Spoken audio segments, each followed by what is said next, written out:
जय माता की मित्रों, आपके सामने फिर मैं एक बार प्रस्तुत हुआ हूँ एक नए सब्जेक्ट को लेकर के। आज थोड़ा ये सब्जेक्ट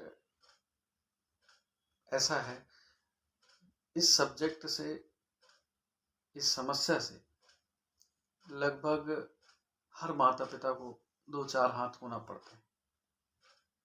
ये समस्या है, क्या आपके बच्चे का पढ़ाई में मन नहीं लगता है? जी हाँ, आजकल हर माता पिता अपने बच्चे की पढ़ाई के लिए बहुत मेहनत करते हैं, जी तोड़ मेहनत करते हैं, उनके लिए बड़े बड़े लोन तक लेते हैं। उनके जीवन में अपने बच्चों से बहुत सारी इच्छाएं होती हैं। बच्चे कोशिश भी करते हैं, लेकिन कभी कभी कुछ समस्याएं ऐसी आती हैं कि वो उनका प्रदर्शन उतना अच्छा नहीं होता है। तो आज इसी विषय पे मैं आपसे चर्चा करूंगा कि बच्चों को पढ़ाई में अगर मन नहीं लग रहा है तो और दूसरी चीज़ों में ध्यान देने के अलावा भी हम कुंडली में ये देख सकते हैं कि उसका बृहस्पति यानी कि गुरु कैसा है। जैसा कि मैं आपको बता दूं, गुरु सारे सौर मंडल में सबसे बड़ा प्लैनेट है, उसका प्रभाव सबसे ज़्यादा है। गुरु ग्रह को कुंडली में सर्वोपरि माना गया है। ऐसा कहा जाता है कि अगर कुंडली में सारे ग्रह अच्छी पोजीशन पे नहीं है, अच्छे स्थान पे नहीं है, और गुरु अगर अच्छे स्थान पे है तो सारी चीज़ें अच्छी हो सकती हैं, क्योंकि गुरु राह दिखाने वाला है, रास्ता दिखाने वाला है, अंधकार से उजाले की तरफ ले जाने वाला है ज्ञान के द्वारा। तो अगर जातक की कुंडली में गुरु अच्छे उच्च के तो जातक में प्रभाव जो होगा गुरु का वो बहुत ही सकारात्मक होगा। जैसे कि प्रथम भाव में अगर गुरु बैठे हुए उच्च के तो ऐसा व्यक्ति बहुत उदार, सात्विक, धार्मिक प्रवृत्ति का होता है, ज्ञानी होता है। चौथे भाव में अगर उच्च के गुरु बैठे हुए हैं तो वह व्यक्ति अपने ज्ञान से ऐसी बुलंदियों को पा लेता है कि बड़ा लोगों को आश्चर्य होता है उसको देख करके। पंचम भाव में अगर गुरु उच्च के बने हुए हैं तो व्यक्ति अपने शिक्षा के माध्यम से, शिक्षा से जुड़े हुए क्षेत्रों में, आविष्कारों में, खोजों में बहुत ही प्रगति करता है। वहीं अगर गुरु दसम भाव में तो भी बहुत अच्छा होता है। गुरु उच्च के होकर अगर 11वें भाव में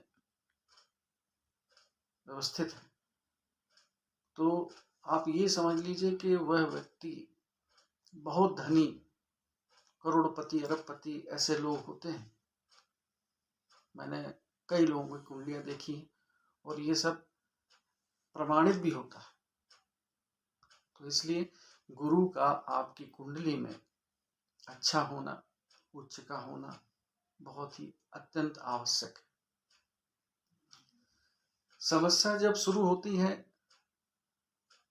जब गुरु नीच के हैं या ऐसे भाव में बैठे हैं जहां नकारात्मक परिणाम आ रहे हैं, तब उस विद्यार्थी या बच्चे में ये सारी चीजें हमको देखने मिलती है कि वो पढ़ता तो है लेकिन उसकी मेमोरी, याददाश्त, याद करने की क्षमता में कमी हो जाती है। और अगर देखा जाए तो कुछ विद्यार्थियों में आलस्य आने लगता है, उनका दिमाग शिक्षा से दूर होने लगता है। आप कितनी भी कोशिश कर लीजिए, जरूरी नहीं कि कोई बच्चा 4 घंटे अगर पुस्तक लेके बैठा हुआ है तो वो पढ़ ही रहा है, उसका दिमाग, उसकी चेतना और कहीं घूम रही होगी। ऐसे बच्चों मैंने देखा है कि वो कुछ उद्दंड भी हो जाते हैं, पढ़ाई में उनका मन नहीं लगता है, आलसी।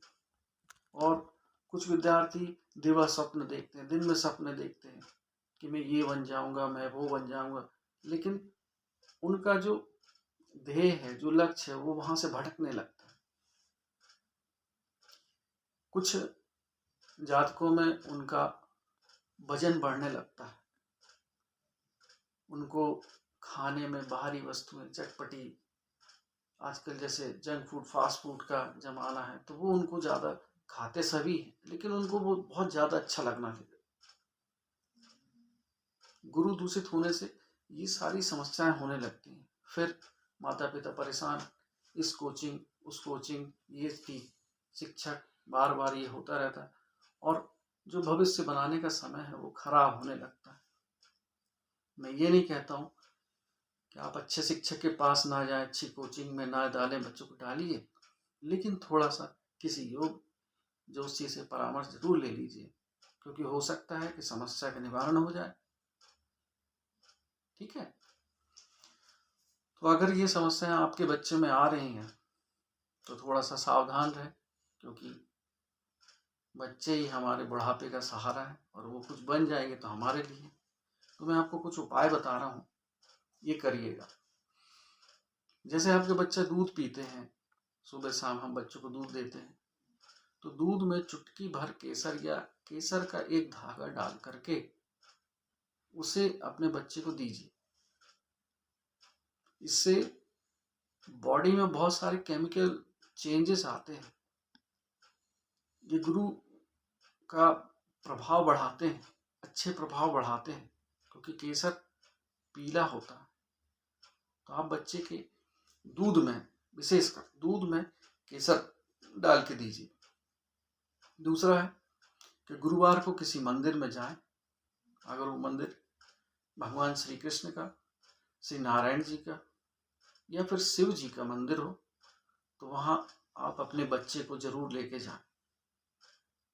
भाई हर धर्म में एक दिन होता है कि वो अपने धार्मिक स्थलों पर जाते हैं, तो क्या हम अपने बच्चों को नहीं ले जा सकते? ये संस्कार आप दीजिए, ये बहुत जरूरी है। दूसरा है कि आपके बच्चे का जब जन्मदिन आता है, आप खुशियां मनाइए, केक काटिए, सब करिए, लेकिन उस दिन प्रातःकाल पीपल का पौधा लेकर के किसी सार्वजनिक स्थान पर लगाइए और उसकी देखभाल बच्चे से करवाइए। कुछ नहीं, जल डाल दे, पानी डाल दे। जैसे जैसे वो पीपल का वृक्ष बढ़ेगा, बच्चे में गुरु के सकारात्मक परिणाम आने लगेंगे। अगर एकाग्रता में कमी है तो बच्चे की टेबल में, जहां वो पढ़ता है, पीला वस्त्र बिछा करके दाहिने तरफ आप जौ के 11 दाने, उसको गठान बांध के रख दीजिए उसी कपड़े में, और उसको बिछा रहने दीजिए। इससे बच्चे की एकाग्रता बढ़ेगी, क्योंकि वो रंग गुरु का ही है। और अगर आपका बच्चा 16 से 18 साल की उम्र का बीच का है, तो फिर आप किसी योग जोशी के परामर्श करके तर्जनी उंगली में पुखराज, पीली धातु में, सोना है तो सोना, नहीं तो आप पीतल में भी उसको धारण करवा दीजिए। इससे क्या होगा, धीरे धीरे गुरु के नेगेटिव प्रभाव कम होंगे। अगर ये समस्या आ रही है तो एक विशेष ध्यान रखिएगा कि बच्चे को, आज के समय में सभी लोग नॉन वेजिटेरियन नहीं होते, लेकिन कुछ वेजिटेरियन, कुछ नॉन वेजिटेरियन हैं, तो बच्चे को कृपया कर मछली, फिश मत खाने दीजिए। उससे उसके नेगेटिव प्रभाव और बढ़ेंगे, नकारात्मकता और आएगी। तो ये उपाय आप करिए।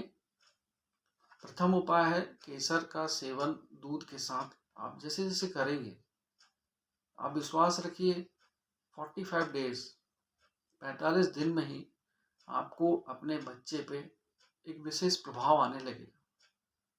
और जैसे जैसे आप मंदिर जाएंगे, आप वहां जाके 15 मिनट 10 मिनट बैठिए मंदिर के पास, तो गुरु का प्रभाव निश्चित रूप से बढ़ने लगेगा। तो हम अगर अपने बच्चों के लिए इतनी सारी चीज़ें करते हैं, इतना धन खर्च करते हैं, तो ये उपाय भी आप करके देखिएगा, निश्चित प्रभाव आएगा। ठीक है मित्रों, आज के वीडियो में सिर्फ इतना ही। धन्यवाद। अगर मेरा वीडियो आपको अच्छा लगा है तो शेयर करिए, लाइक करिए और सब्सक्राइब भी करिए। धन्यवाद। जय माता की।